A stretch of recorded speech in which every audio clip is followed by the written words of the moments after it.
안녕하십니까. 법고대통령 지광입니다. 네. 이 법고대통령을 많이 시청을 해주셔서 너무 감사드립니다. 제가 아주 많은 분들이 보고 계시다고 그래서 너무 감사드리고 앞으로도 열심히 이 프로를 정말 좋은 프로가 되도록 최선을 다하겠습니다. 오늘은 말씀이죠. 저한테 누가 얘기 들어왔는데 애견, 강아지를 좋아하는 사람이 1000만이 넘었대요. 애견 인구가 1000만이 넘었다.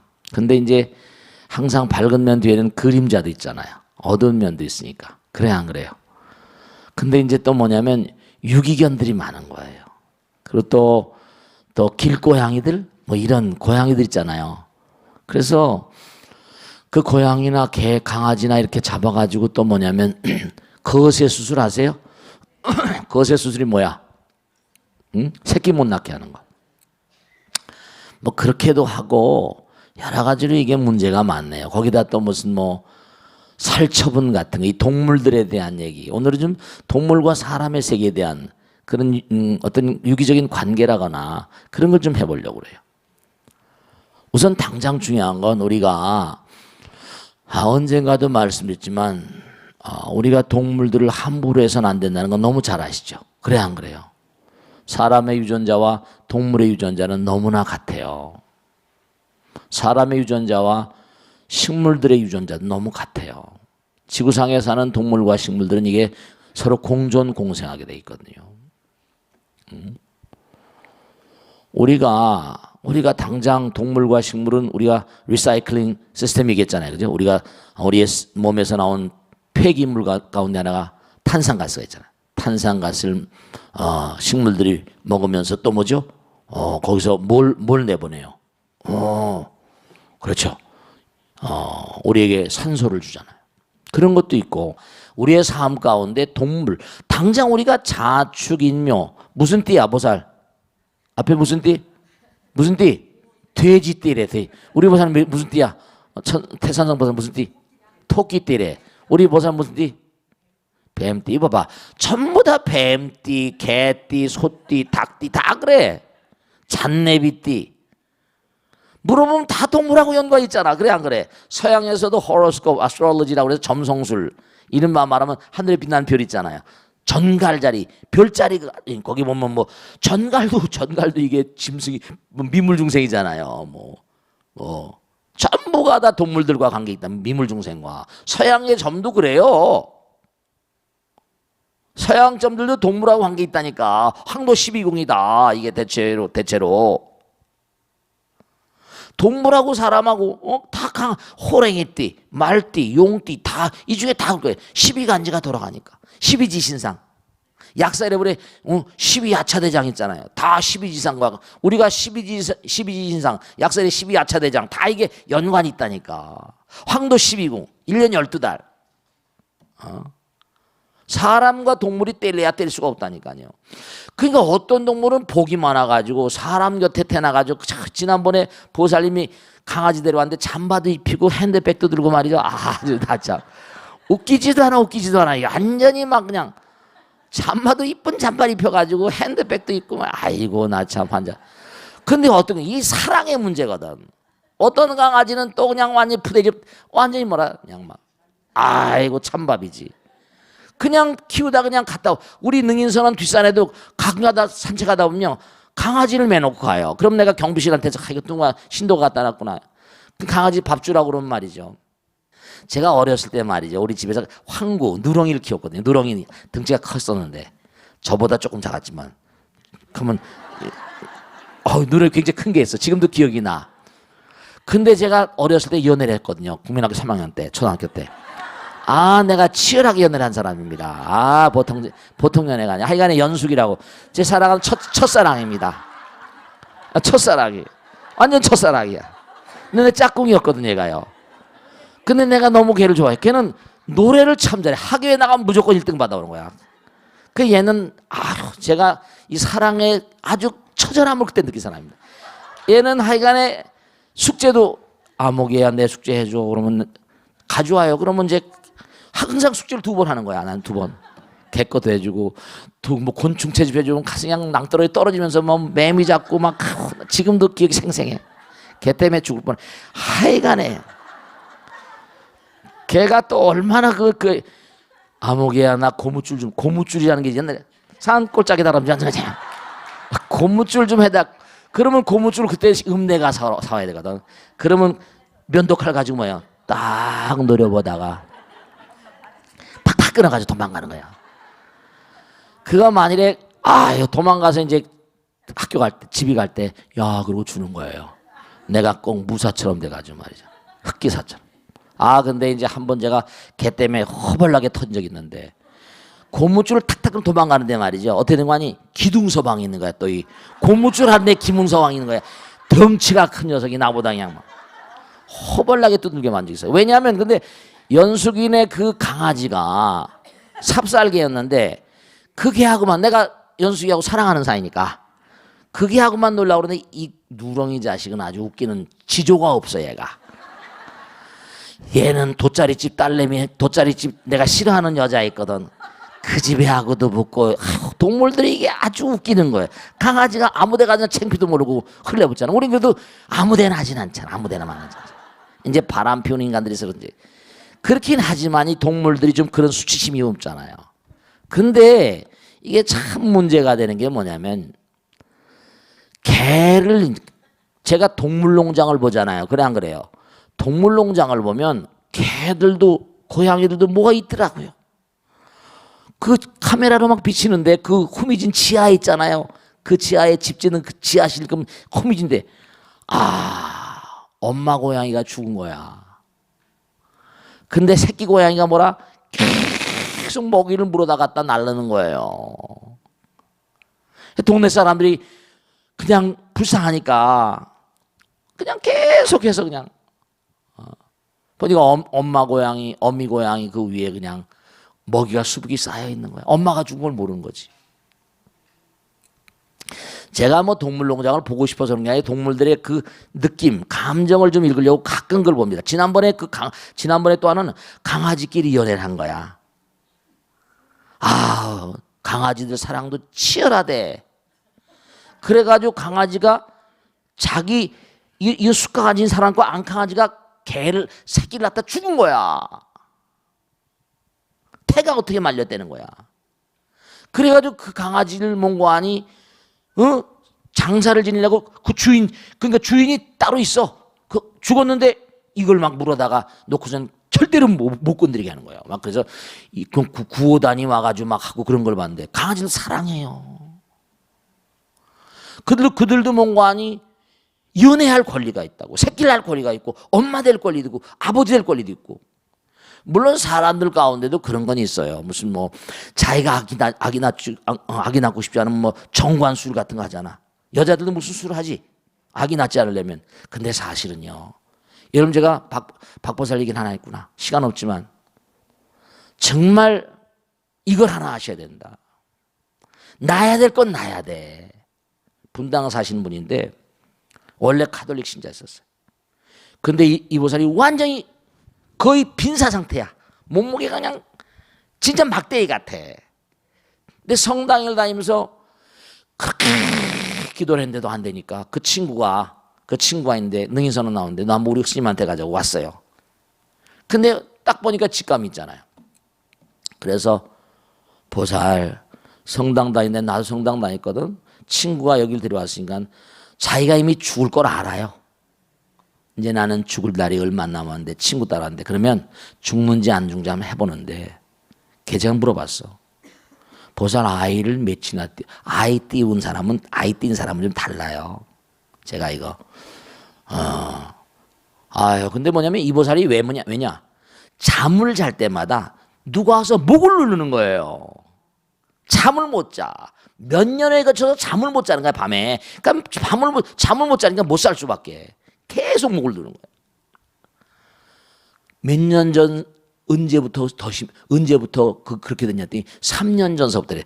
3년 전에 보살은 뭔가 이렇게 자기 몸에 이상이랄까, 주변에 무슨 이상 상태가 없었더니 3년 전에 병원에 갔더니, 하혈해서 병원에 갔더니 자궁에 혹이 생겼다 그래요. 그걸 드러내야 되는 수술을 해야 된다고 의사 선생님이 그러더라는 거예요. 그래가지고 이거 고민하다 그러면 드러낸다고 자궁 적출 수술한 거예요. 자궁 적출 수술한 다음서부터 진짜로 그 일이 벌어진 거예요.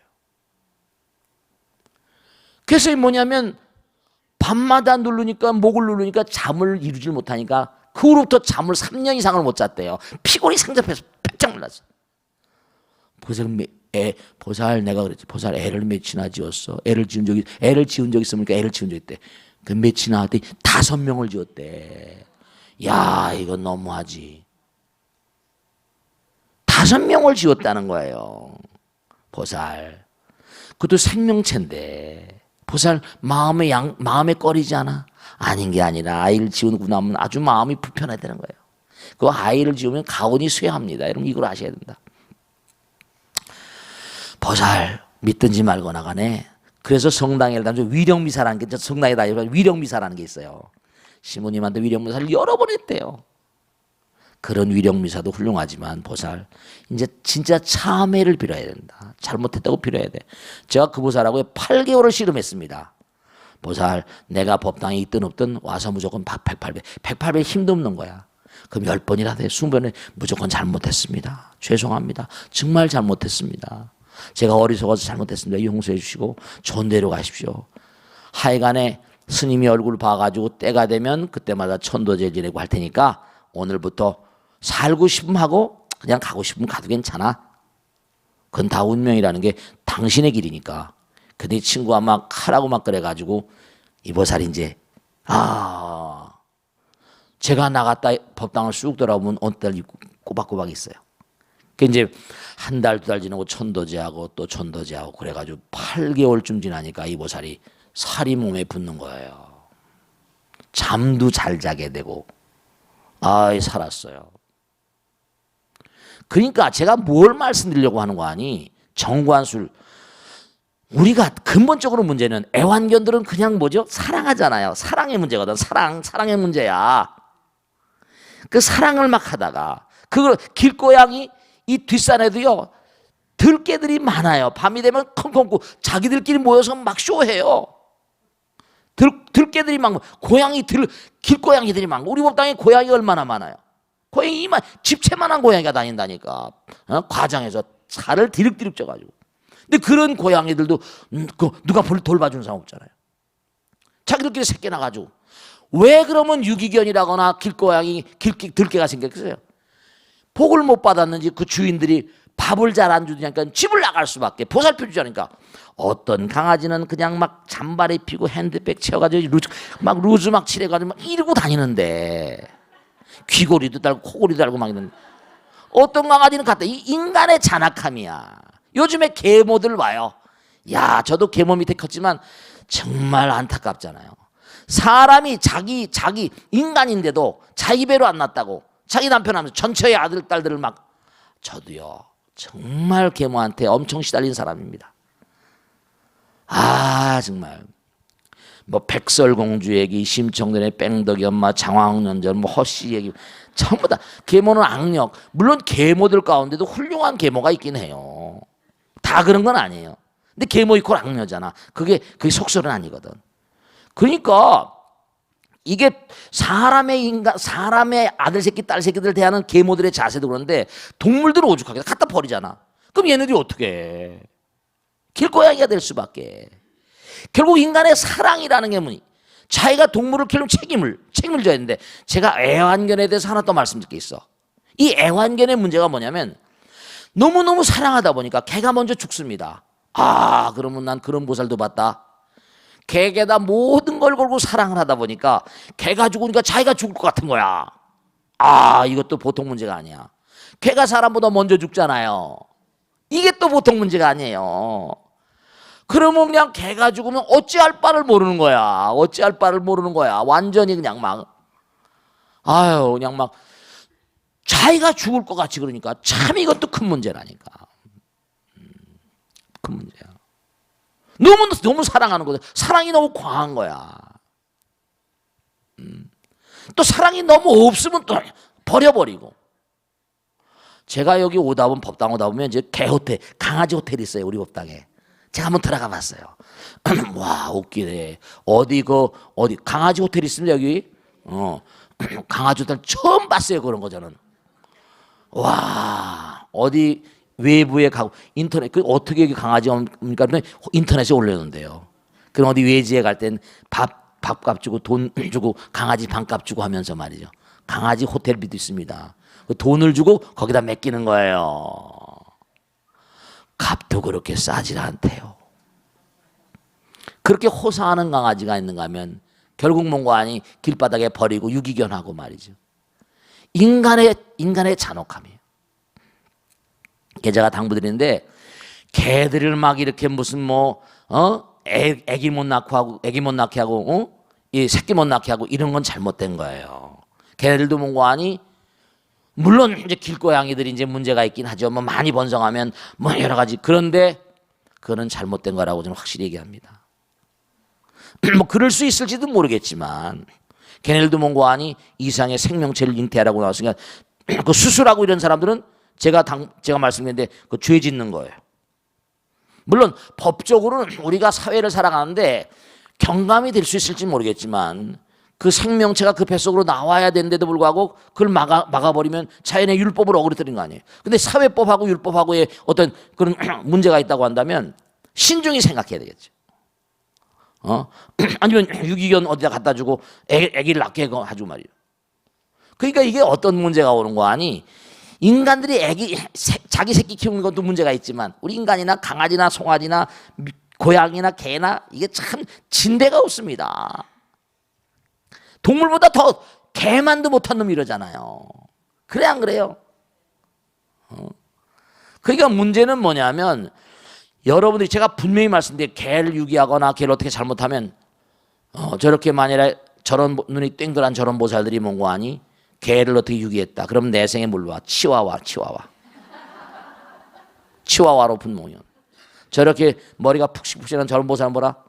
개를 잘못 다루고 뭐 동물을 함부로 하거나 악덕을 쌓거나 하면 푸들와. 자기가 그렇게 간다니까.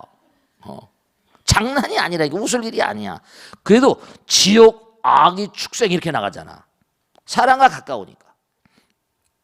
그 사람들 가운데도 부처님 말씀에 따른 능언경에 보면 강아지로부터 승격되고 동물로부터 승격되온다 그러잖아. 진짜로 그래요.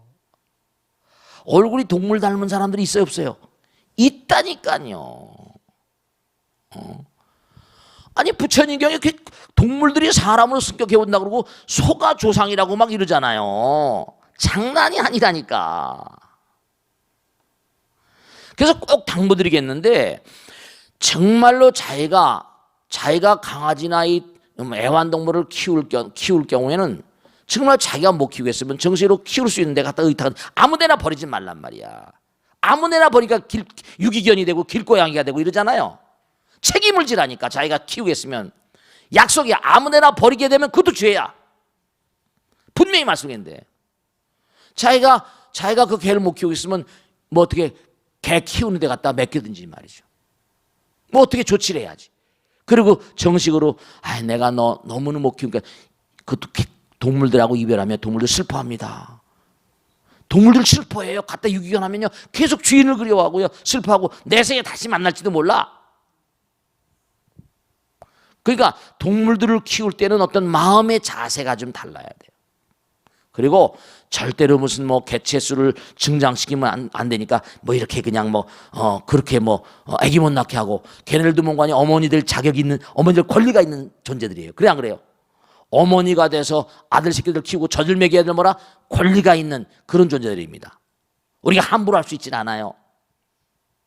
첫째로 중요한 건 뭐냐면 내가 동물을 키울 때는 너무 그냥 애지중지하고 너무 그런 것도 좀 문제가 있어요. 왜냐하면 너무 사랑을 하다 보면 사랑이 심어지면 병이란데. 어느 시인의 시잖아요. 사랑도 병인 양해. 너무 깊은 상사병도 있잖아. 새끼가 좀 너무 심각한 것도 문제가 있어요. 그러니까 동물을 내가 키우겠다면 정말로 아무 따나 그렇잖아요. 자기가 키우던 건데 아무 따나 갖다 버리면 그 강아지나 고양이들이 슬퍼해요 안 슬퍼해요? 주인을 잃어버렸잖아. 슬퍼해요. 길고양이 들고양이 인간의 잔악함이 낳는 겁니다. 제대로 키워야 되고 분명히 여러분이 생각하실 게 그런 그 유기견 같은 거 이런 거 길고양이들이 안 되게 하시고, 만약에 그렇게 해서 개체수를 줄이려고 하는 건 그들의 어떤 권리를, 그들의 이 천부적인 어떤 권리를 뭔가 정말로 박탈하는 거니까 그건 분명히 뭔가 문제가 있다는 게 제 판단입니다. 그래서 정말로 이 동물들을 함부로 하는 건 이거는 절대로 정말 악업이 될 수 있어요. 그러니까 우리가 항상 동물들을 잘 그렇게 뭔가 키우고 얼마나 살겠어요. 걔네들 기껏 20년인데 키우기가 힘들면은 키울 수 있는 사람에게 또 이렇게 뭔가 이렇게 누가 키우겠다는 사람한테 전해주든지 하고, 함부로 길바닥에 버리고 이런 건 죄가 된단 말이야. 아시겠습니까? 네, 명심하시고, 유기견 아무 때나 버리고 이런 거 죄가 된다는 거 명심하시고, 개체수를 주려고 무슨 이런 그리고 꼭 하나 말씀 게 그 아까도 말씀했지만 자궁을 적출한다든지 남자들이 정관수술 한다든지 이런 것들도 이 산화 제한, 지금 당장 봐요. 산화 제한을 막 하고 그래가지고 지금 애기 몇십 년 동안 그러다 보니까 애기는 안 날라고 그러잖아요, 지금요. 이것도 큰 문제라니까요. 습이 그렇게 돼버렸어. 생활 어려우니까. 자연의 어떤 룰, 자연은 이 대단한 흐름이 다 있거든요. 그러니까 뭔가 이 자연의 우주의 룰이 있는 걸 우리가 함부로 막 손을 대버리면 그 다음엔 걷잡을 수 없는 재앙이 온다는 걸 명심하시라고요. 아시겠죠? 질문을 받겠습니다. 질문 받겠습니다. 네. 반려동물 얘기가 나와서 말인데요. 네. 스님, 길고양이라고 네, 들어보셨는지요? 그렇습니다. 네. 길고양이를 위해서 물과 음식을 준비해놓고 따로 준비해놓고 주는 모습을 많이 볼 수 있습니다. 그런 데가 있대요. 네. 예. 각 지자체에서는 보기가 안 좋아가지고 개체수를 줄이기 위한 노력을 많이 하고 있답니다. 네, 그 그럼 방편으로 들었어요. 네, 중성화 수술을 네, 그렇습니다. 시키고 있답니다. 네, 그리고 제가 들었어요. 이를 두고 애묘인들과 동네 주민들 간에 다툼도 많이 일어난다고 합니다. 네, 네. 한쪽에서는 고양이도 생명인데 강제로 새끼를 못 낳게 하는 게 맞느냐, 또 한편에서는 네. 돌봐줄 주인도 없어 죽어가는 고양이들이 없어야 된다고 주장하는 사람들이 많습니다. 이를 네. 스님 네. 어떻게 생각하시는지요? 네, 박수를 맞으시고, 네. 긴장해서 그런지 막 울라고 그래 질문하면서. 그런 실제 자기가 체험이 있는지. 자, 아까도 말씀드렸는데, 우리 법당에도 고양이가 몇이나 된지 몰라. 그리고 지난번에 제가 고양이 얘기 나오면, 지금도 그냥 가슴이 답답한 게 막 제 체험인데요.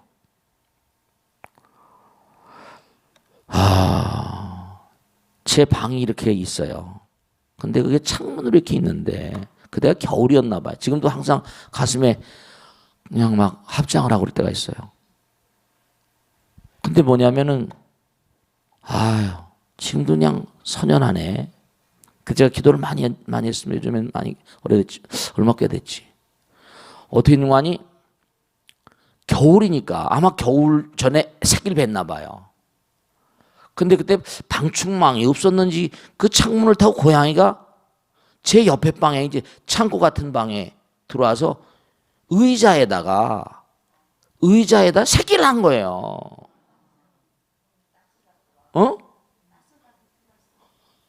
그래서 저는 뭔가 아니 그걸 몰랐어요. 그리고 찬바람이 들어오니까 그냥 그 창문을 창고 보니까 닫았다고 말이에요. 지금도 그냥 마음이 막 아파. 그런데 제가 후에 어떻게다 그 방을 잘 안 들어가는 방이에요. 들어대 의자 위에 글쎄 그 새끼 고양이가 말라 죽었더라고요. 제가 불찰이 거기 들어와서 고양이가 새끼를 낳으려 꿈에도 안 생각했잖아요. 정말 막 가슴이 이거 어떻게 할 줄 모르겠더라고요. 이거 웬일이야 이거. 그래가지고 이제 직원을 불러가지고 이걸 해가지고 뒷산에 가서 이제 기도 드려주고 근데 저는 그때 그걸 자체인데 근데 제가 너무 참 몰랐던 게 겨울인데도 그 제 옆에 방이었거든, 창고방이. 근데 고양이가 앙칼리 목소리 야 하는데 그 의미를 몰랐었어요. 고양이가 자기 새끼를 거기다 놨는데 문을 닫은 걸 내가 몰랐죠. 아, 정말. 제가 그 후로부터 참 정말 말이죠. 그래서 직원들한테 해가지고 고양이 집을 곳곳마다 지어주라고 했는데, 지어놨는데, 거기 가서 사는 녀석도 안 사니고, 이제 꼭 그 어떤 고양이가 또 새끼를 낳았어요. 새끼가 금방 크더라고요. 유심히 그 다음부터 고양이 유식 너무 빨리 커요. 빨리빨리 크더라고. 어디 가서 뭘 고양간에 가서 막 먹고 막 난리. 그 고양이가 또 이 기관실이 기계실 이런 그 배관을 타고 들어가면 나오지. 어떻게 몰래 들어갔는데 못 나오는 거야. 그러면 이 고양이를 빼내려면 생선 있죠. 생선 냄새가 또 고양이를 그 나오게 하는 말이요. 그 끌어내는 그런 것들. 고양이 생태를 연구한 학자들이 있더구만요. 그런 먹이가 또 있어요. 그래가지고 그 조그마한 새끼 고양이가 그런 데 들어가서 있는 그냥 막 뭐가 있어요. 고양이들도 그 후로부터 제가 야 이거 정말 동물들이 동물농장을 옛날 생각 가끔 보는 거예요. 지금도 가끔 가다 보면 말라 죽은 그 고양이 몸이 앙상한 몸이 생각이 나요. 그래서 제가 법당에 왔다 갔다 하는 고양이 가운데 그 고양이 엄마가 있을 것 같아서 항상 유념하는데 이 고양이들이 보면 새끼를 낳고 있잖아요. 수명이 오래 안 가요. 참 이게 문제가 수명이 오래 안 가다 보니까 어떤 문제가 있는 거 아니? 막 거의 수명이 다 할 때쯤 오면요 막 흔디가 나고요. 온몸에 막 그냥 흔디가 나고 기운도 없고요. 이게 어떻게 장례를 치르고 병원에 그래서 제가 뭔 거 아니? 그 전에도 명달행 때인가 그 간사장 때 그랬던 적 있습니다. 그저 어디 좀 병원에 데려가 보라고. 그러니까 병원에 데려가면 뭐 하냐고 또 이러고 그러더라고요. 근데 참 안타까운 게 뭐냐면 이 고양이라거나 개라거나 이게 미물 중생들을 함부로 해서 안 되겠다는 게 정말 절실하게 느껴지더라고요. 알아요. 근데 들고양이나 그 고양이도 우리가 법당에서 키운 게 아니잖아요. 어디서 들어온 거야. 법당에 누가 말하지 않으니까 와서 아무거나 막 집어먹고 막 아무거나 집어먹고 살이 막 이렇게 찌는 거죠. 근데 죽을 때 보니까 어느 순간 언제부터 그 막 흔디가 나고 눈곱이 막 나고 그냥 막 졸기만 해요. 자기만 해. 그래서 저한테도 지금 그 고양이한테 준 사료 있잖아요. 사료 부대가 아직도 남아 있습니다. 그런데 정말로 그런 그 동물들 있잖아요. 함부로 해서는 안 되겠다는 걸 제가 꼭 말씀을 드리고 그러고 그러더니 이제 고양이가 나타나지 않고 그리고 이제 다른 고양이들도 있고 그런데 우선 고양이는 천적이 있잖아요. 우리 법당이 그러니까 아마 쥐가 덜할지도 모르겠네요. 고양이는 쥐를 잡잖아요. 근데 고양이들이 이렇게 있으면 쥐 소리가 안 나고요. 그래서 이 자연계 사이클이 다 있어요. 먹이 사이클이라거나 먹이 체인이라거나. 그래서 아까도 말씀드렸지만 이 길고양이라거나 들개, 그 뒷산에도 들개들이 많아가지고 집에서 버린 개들이죠. 어느 날 이렇게 내려온 개들 보면요, 막 살이 찢겨 있고. 그리고 또 이 개에 대해서는 유명한 정승 얘기가 있는데 중국 고사에 나오는 건데 어느 정승이 개가 됐어요. 개가 되면 사람이 개가 되면 전생을 다 기억한다네요. 이 개가 돼가지고 자기가 전생의 정승이었던 걸 알아요. 근데 들개들하고 싸우게 되면 막 물려서 찢기고 말이에요. 온몸에 상처투성이가 나는 거예요. 너무 괴로운 거야. 그러니까 사람도 괴롭지만 개들끼리도 괴롭게 생겼어요. 막 물고 그냥 저도 깨갱 소리가 나고 난리예요. 이러면 법당에 꽉 있으시다가도 집에 가면 법당은 저 혼자밖에 없어요. 그럼 뒷산에서 막 개소리가 나고 막 그럽니다. 그럼 싸우는 거예요. 막 싸워요. 그 정승이 뭔가 도저히 안 되겠으니까 어느 날 길 가다 스님을 딱 만난 거예요. 스님들을 졸졸 쫓아니까 스님이 너 나를 아는구나 이랬다는 거 아니에요. 그래가지고 스님 따라갔는데 너 몸 바꿔라. 저기 저 탯돌에 있는 절에 법당에 돌 있잖아요. 그 돌을 박으면 내가 네 혼을 천도해가지고 사람으로 낳게 할게 이랬대. 근데 아무리 개라도 죽기 싫잖아요. 도망갔다가 또 너 오늘 왔는데 오늘 한번 머리를 박아볼래? 또 안 주는 거예요. 몇 번째 그러다 드디어 문고하니 이제 너무 힘드니까. 그래서 그 개가 머리를 박고 죽었는데 혼을 막 쫓아가지고 어느 집에 간 거예요. 이 집에 얼마 있다 아이가 나오면 몇 살 때면 내가 데리러 오겠다. 그 아이를 스님으로 데려다 키웠다는 거 아니에요. 그런 얘기가 고사도 있습니다. 어쨌거나 간에 중요한 사실은 생명체들도 우선 첫째로 자기가 이 개를 키우겠다라고 마음을 내면요. 그 개를 제대로 키워줘야죠. 약속이거든요.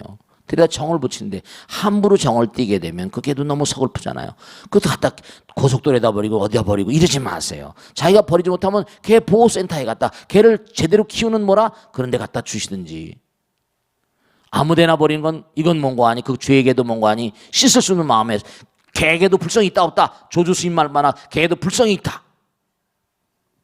그러니까 개도 너무나 안타깝고 주인을 그리워하는 동물농장에 나오잖아요. 주인을 그리워해요. 계속 그리워합니다. 거기다가 새끼를 못 낳게 무슨 이렇게 중성화시키거나 이렇게 한다. 이거는 개들도 연애들 권리가 있고요. 개들도 엄마 아버지를 권리가 있는 거예요. 개들도 사랑해요. 아주 친구짱구처럼 놀잖아요. 개들끼리 노는 거 보셨죠? 너무 사랑합니다. 물론 내가 키우던 그 누렁이 황구는 말이죠. 지조가 없어서 막 이게저게 붙긴 하지만 말이죠. 그러니까 좀 안타깝지만 우리가 우리 주변에 있는 애완동물에 대해서 좀 진지한 그런 성찰이 필요한 시기입니다. 애견 인구가 1000만이 넘는다니까. 1000만 명의 사람이 개를 한 마리씩만 해도 개가 1000만 마리다. 보통 문제가 아니거든. 사회적으로 심각한 문제입니다. 진지한 성찰이 필요하고 자기가 키우지 못하겠거든. 또 이제 여기서 시간이 없어서 말씀 못 드리는데 보신탕 얘기 다음에 또 기회가 있으면 왕왕탕 얘기를 한번 하겠습니다만 어쨌든 간에 정말로 우리가 동물들을 키우는데 정말 자성과 사랑과 성찰이 필요합니다. 자기가 내 이 개를 키우겠다 그러면 뭐가 아니 양자를 삼는 거나 마찬가지로 파양을 하게 되면 그 아이가 잘못되는 수가 많잖아요. 그 강아지도 잘못될 수가 많이 있습니다. 아시겠죠? 강아지 동물들에 대해서 다시 한번 각성을 하는 그런 시간이 됐으면 좋겠습니다. 아시겠죠? 자, 그 다음 질문 받겠습니다. 네. 저 BBS를 통해서 벚꽃 대통 잘 보고 있습니다. 듣고 있습니다. 고맙습니다. 오늘은 꿈에 대해서 제가 네. 스님께 질문을 드리겠습니다. 네네. 꿈은 사람마다 모두 다 꿈을 꾸고 있는데요. 그렇습니다. 어느 분은 조상님을 꿈에 뵈고 좋은 일이 있어 네. 로또 복권을 됐다든지 이런 그래요. 당첨이 됐다고 신문에 말을 났었지. 하고 계십니다. 네. 그리고 또 어느 분은 용꿈도 있고 돼지꿈도 있고 또 어느 분은 또 꿈을 꾸지 않고 또 나쁜 꿈을 꿨다고도 합니다. 악몽도 있죠. 그래서 저도 역시 2012년도에 네. 이상하게도 그 누런 황소에 연을 이렇게 걸고 있는 속꿈을 꿨는데 한 3일 뒤에 저희 애들 남편이 뇌졸중으로 쓰러졌었어요. 네네네. 그래가지고 응급실에서 가가지고 중환자실에 한 일주일 있다가 정상이 되었어요. 네네. 그래서 저도 약간은 믿어요, 꿈을. 네. 근데 우리나라 사람들은 또 특히나 네네. 그 태몽이라든지 좋은 우화 네네. 그걸 믿게 되잖아요. 그렇지. 그리고 인터넷 같은 데에도 네네. 모두가 이렇게 책자 같은 데 많이 나와 있는 걸로 알고 있거든요. 네네. 그래서 우리가 정말 꿈은 자주는 꾸지 않지만 또 그 꿈에 믿어야 되는지 또 안 그러면 어떻게 생각하는지 스님께 여쭙고 싶습니다. 네, 아주 좋은 질문입니다. 박수를 맞으세요. 네. 이거 참 꿈과 우리의 인생, 꿈과 일상생활 아주 중요한 그런 그 얘기예요. 사실 꿈 그러면 꿈의 해석을 쓴 사람이 프로이드입니다. 지그문드 프로이드. Interpretation of Dreams. 꿈의 해석. 이 꿈을 프로이드가 잠재의식, 프로이드는 자기가 잠자려고 일어날 때마다 꿈을 기록했답니다. 그게 이제 모티브가 돼가지고 꿈. 이제 20세기 최대 천재 가운데 몇 사람을 꼽는데 하나는 의문의 여지 없이 뭔가 아니 프로이드를 꼽습니다. 또 하나는 다윈. 다윈에 맞먹을 정도의 의식 세계, 무의식 세계를 들어가 가지고 대단한 발견한 거죠. 근데 뭐 물론 아인슈타인도 있지만 세 사람입니다. 삼천재. 삼천재 가운데 다윈도 무슨 혈통 가운데 무슨 유대인이 있다는 얘기도 있고 어쨌든 프로이드와 아인슈타인 유대인이잖아요. 유대인들하고 연결되어 있는 것 보면 또 참 묘한 거 있습니다. 어쨌든 간에 꿈에 대해서 프로이드가 얘기한 건 대단히 표면적인 겁니다. 우리 불교에 제가 정말 안타까운 것은 제가 방송을 하면서도 제가 항상 우리 현대 문명이라는 게 참 안타까운 겁니다. 인류 역사도 그렇고 인간의 어떤 의식 세계도 그렇고 전부 다 표면적인 어떤 연구를 가지고 전체 인류를 호도해가는 말이죠. 우리 일념삼천이라 우리 꿈은 말이죠. 우리 의식 세계는 이걸 분명히 아셔야 됩니다. 일념 즉시 무량건 무량은 못 일념이라. 일념삼천이고 우리의 생각은요. 이게 우주와 통해 있습니다. 우린 3차원이지만 몸뚱아리를 가지고 있는 건 3차원이지만 우린 뭐죠? 마음은 부처님이거든요. 우선 꿈이라는 걸 접근해 들어가는 근본적인 차원에 있어서 이런 꿈속에서 낯선 사람들을 만나요. 이상한 사람들을 만나고. 여러분죠? 우선 꿈이라고 하는 것은 우리가 이 땅에 살면서 우주와 연결되어 있는 통로라는 걸 분명히 아셔야 됩니다. 근데 꿈을 꾸고 나면 기억이 안 나요. 프로이드도 자기 책에 보면 제가 프로이드 책을 봤으니까 꿈을 꾸고 나면 왜 기억이 안 나는가? 프로이드도 설명을 못해요. 슈린펠트 유명한 자기 어떤 사람이 얘기했다는 걸 인용을 합니다만 왜 사람은 꿈을 꾸고 깨어나면 꿈이 어설프게 기억이 잘 나지 않을까? 그 이유를 프로이드도 설명을 잘 못했습니다. 근데 프로이드가 몇 가지 특징이 있어요. 하나하나 설명해 보면 우선 우리가 매일매일 살잖아요. 그럼 눈, 귀, 코, 몸이라는 강한 아주 강한 이른바 말하면 감각기관이에요. 우리의 강한 어떤 그런 인상을 지어줍니다.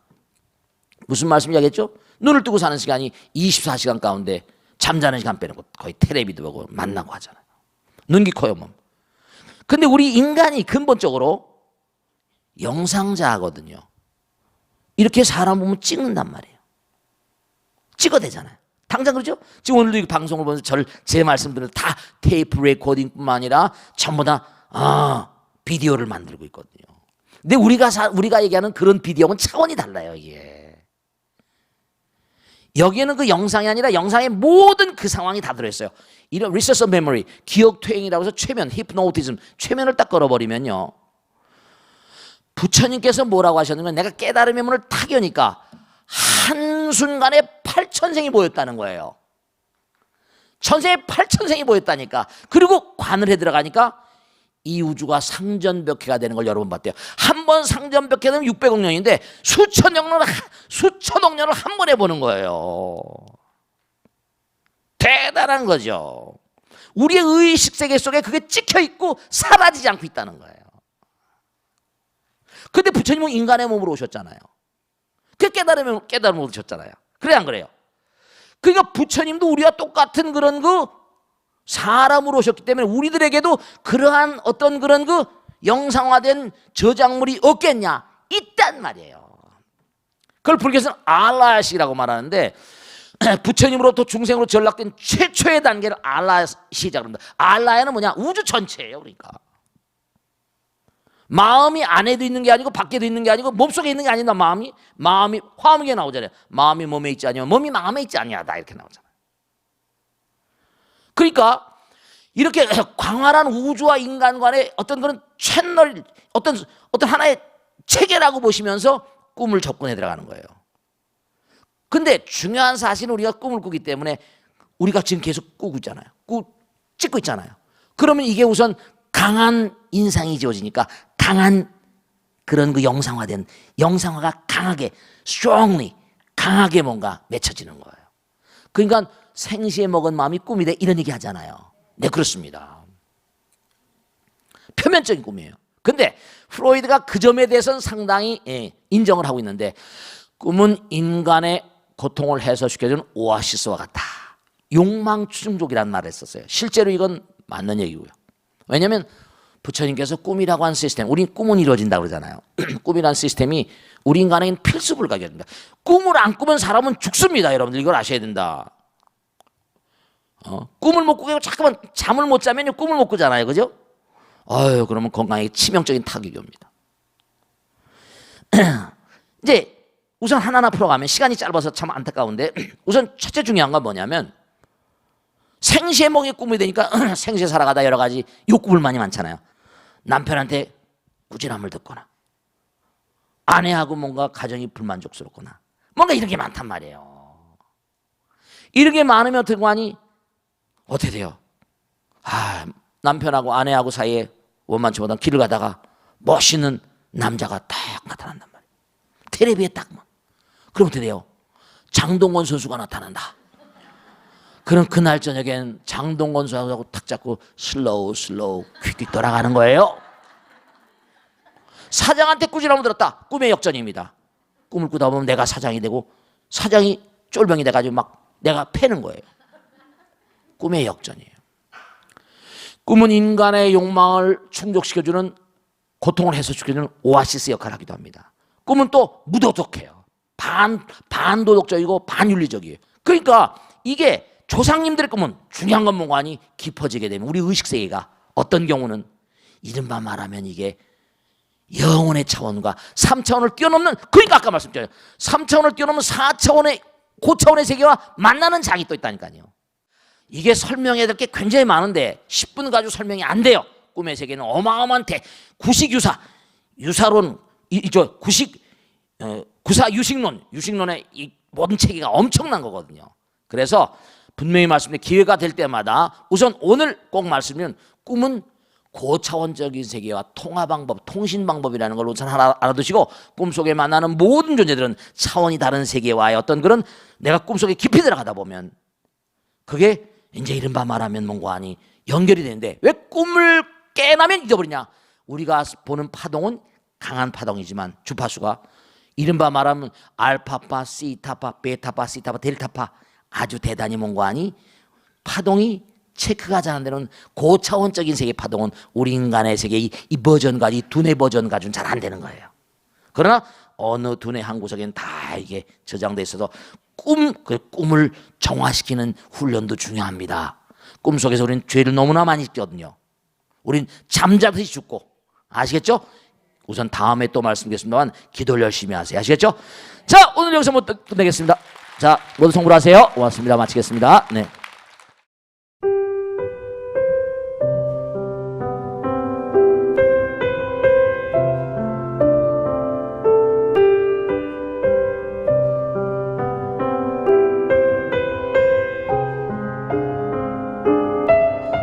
불자 여러분 안녕하십니까? 능인선언원장 지광입니다. 이 불교 방송은 정말로 불교의 보배입니다. 부처님의 거룩한 뜻이 무엇입니까? 부처님의 가르침을 세상에 퍼뜨린 거 아니겠습니까? 불교를 정말로 한 차원 업그레이드 시키고 한국 불자들의 신심을 한 차원 더 장양시키기 위해서는 여러 불자님들의 정말 도움이 필요합니다. 몸과 마음을 다해서 많은 불자님들 ARS 한 통에 이 불교 방송이 살아날 수 있습니다. 여러분의 관심과 그 다음에 편달이 한국 불교의 새로운 날 그리고 새로운 시대 새로운 차원으로의 도약으로 그렇게 우리 방송 불교를 그렇게 인도할 것이라고 확신합니다. 감사합니다. ARS에 많은 관심 부탁드립니다. 감사드립니다.